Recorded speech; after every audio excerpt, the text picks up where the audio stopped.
Action. Hello everyone. This is the 16th time of our story. Hello everyone. This is the Hello everyone. This is the 16th of my story, Father, Son, and Violin. We continue my life story. Cut. 2. The bow issue. Now about the broken bow one lent me. I quickly found an acquaintance who worked as a car repairman to fix it for me using a Horner copper tube. Although the bow was very heavy, just as one said, much better than the erhu bow. For the sake of clapping the violin steadily between my neck and shoulder, adopting the same theory of Chinese kung fu, I made myself a sandbag to hang over the screw of the violin head. Very stupid.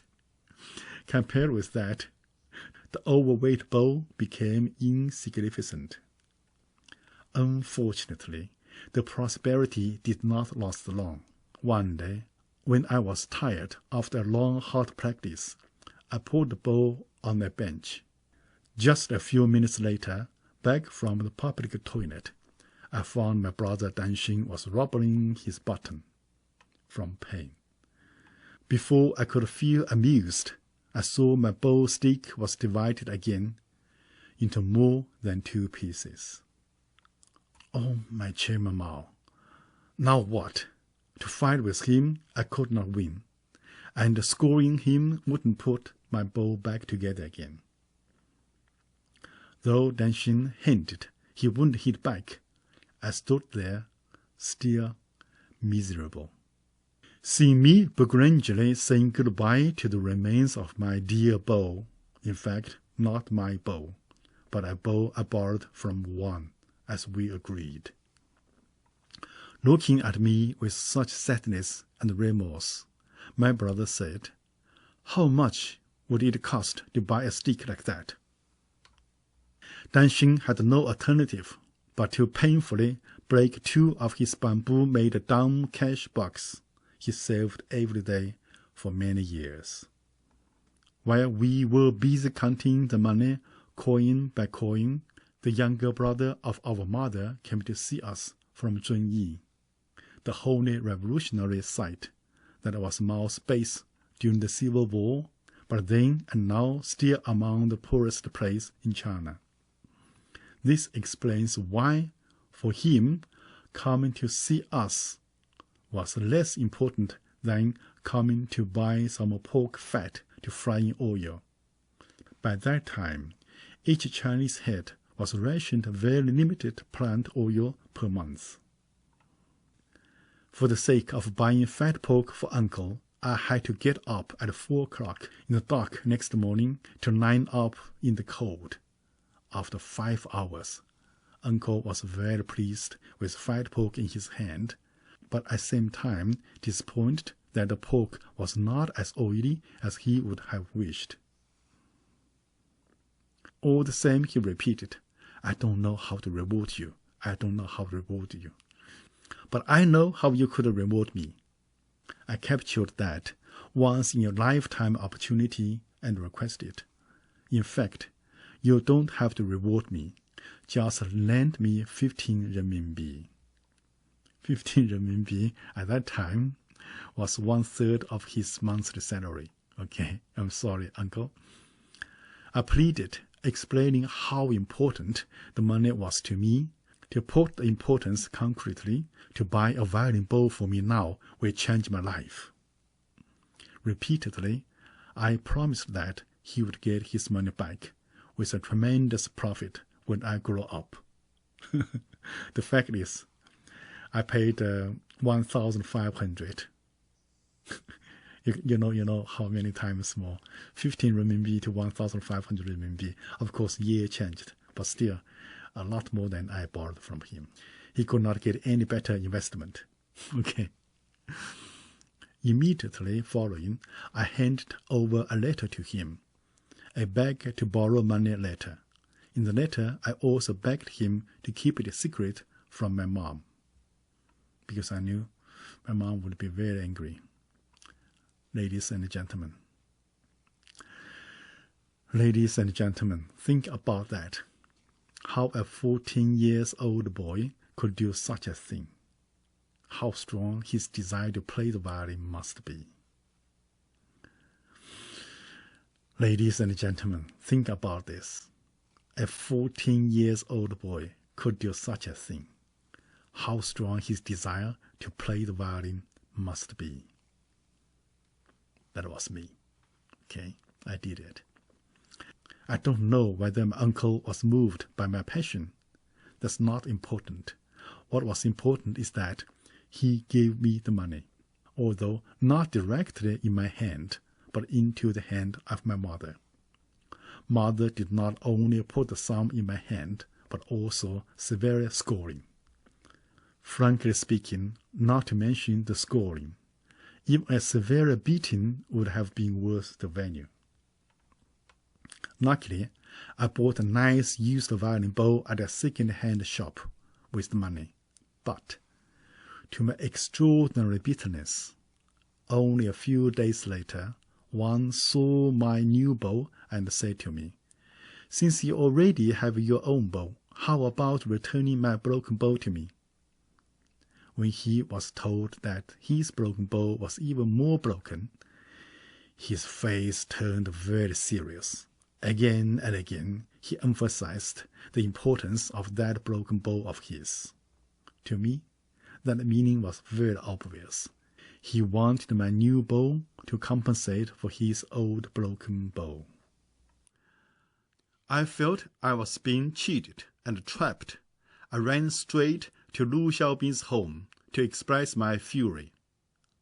But when I got Lu's home, I happened to see her father was severely ill.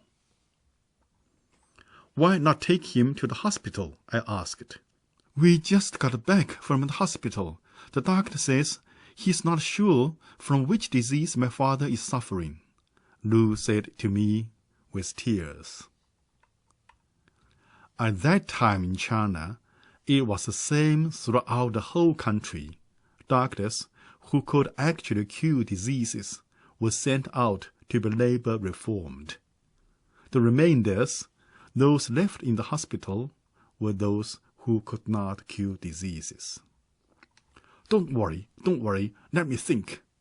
I comforted Lu, and then went for 3-kilometer marathon again, back to one's home, since I knew one's father was a medical professor. One heard the bad news and revealed his imaginable excitement. Excitement, obviously, for the chance of a profitable achievement.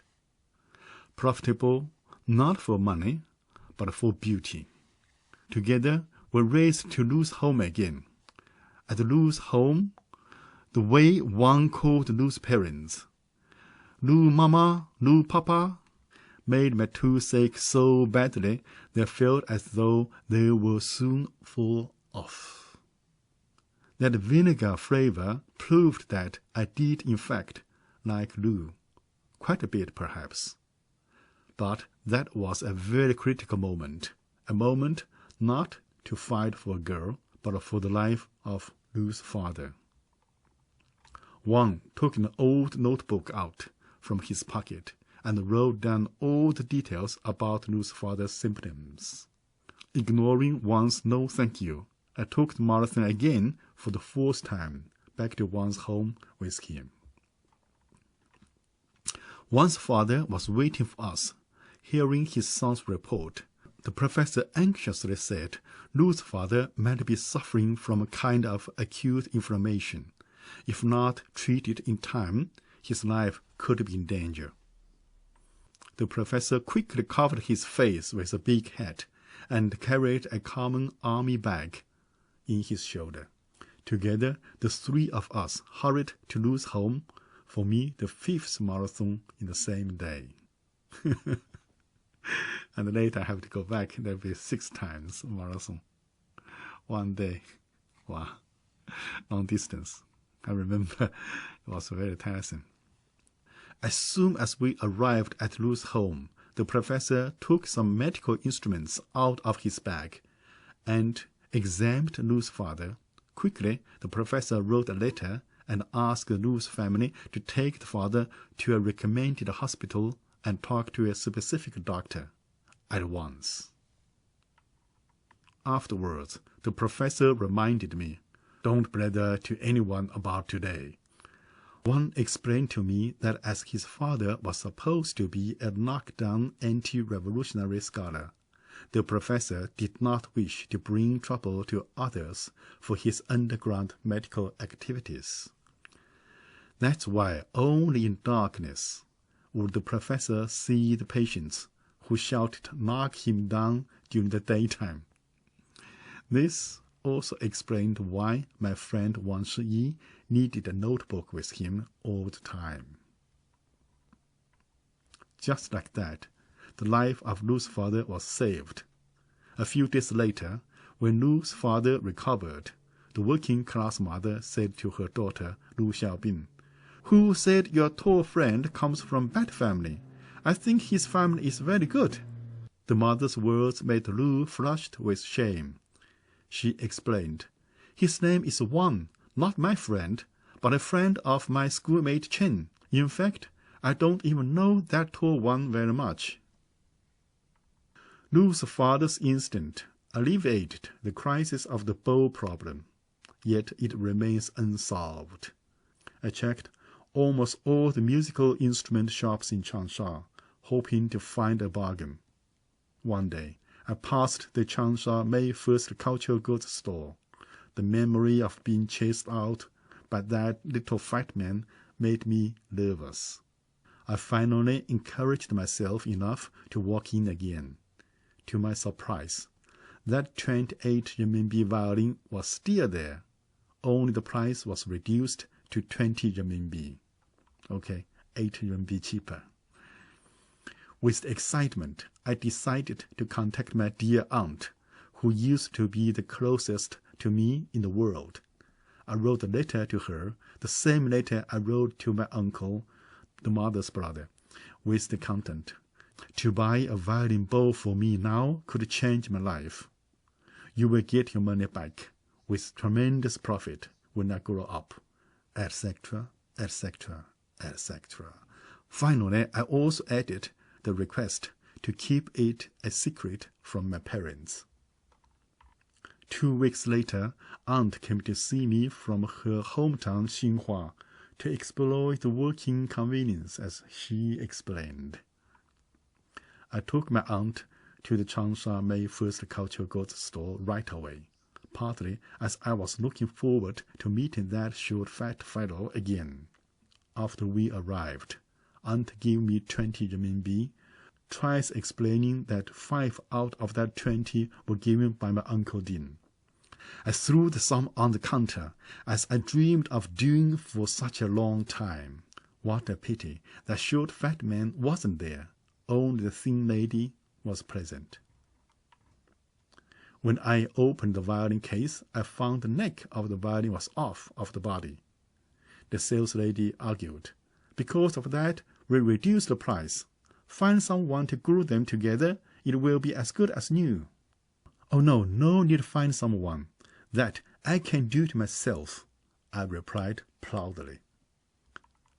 I noticed the sales lady trying to avoid eye contact with me the entire time.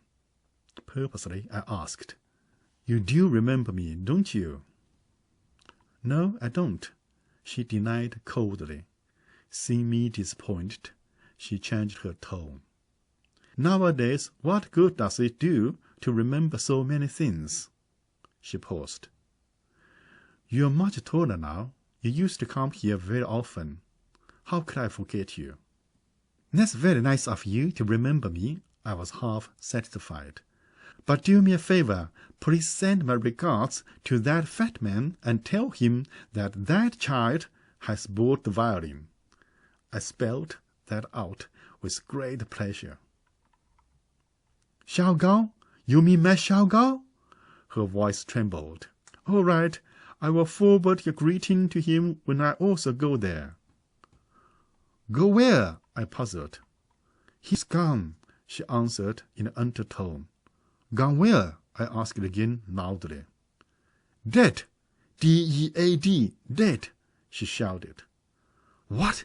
How? I was shocked, but did not give up questioning. To put it in Chinese, saying, breaking an earthenware pot to inquiry the bottom. Do you have aunt? How? Gone fat, of course. She lost control and cried out. My poor husband did not even take a look at our child. She lowered her head down and never lifted up again. During the Cultural Revolution, there was a period of time called Wudou, militant. The rebels and the loyalists both had arms. They fight war with real bullets. If you Google it, you will find the number of deaths in the year of Wudou is between 300,000 to 500,000. As always, of course, 100,000 more or less does not bother my people very much. This man called Gao, who used to chase me out of the music store with a broom, was just one of them. I felt a total emptiness in my mind, quietly leaving the store with the violin. On my way, I decided not to hate any more that poor short fat fellow. Actually, he was shapeless, no longer short or fat. Be frank, I even felt a little sorry for him. Who said, death concludes everything? Back home, I compared the new bow with the second-hand bow, going back and forth over and over, finally deciding the second-hand bow was a better one. Hence, I endured my pain and gave the new bow to one as compensation for his broken bow. After that heavy burden was removed, I felt much relaxed. Then on, I could play my violin in peace. Like that, the prelude of my learning the violin started. To be continued. Thank you for watching for today. And next time, we're going to Chapter 7. Teacher Li taught me how to be a man as I learned how to play the violin. Thank you. Bye-bye.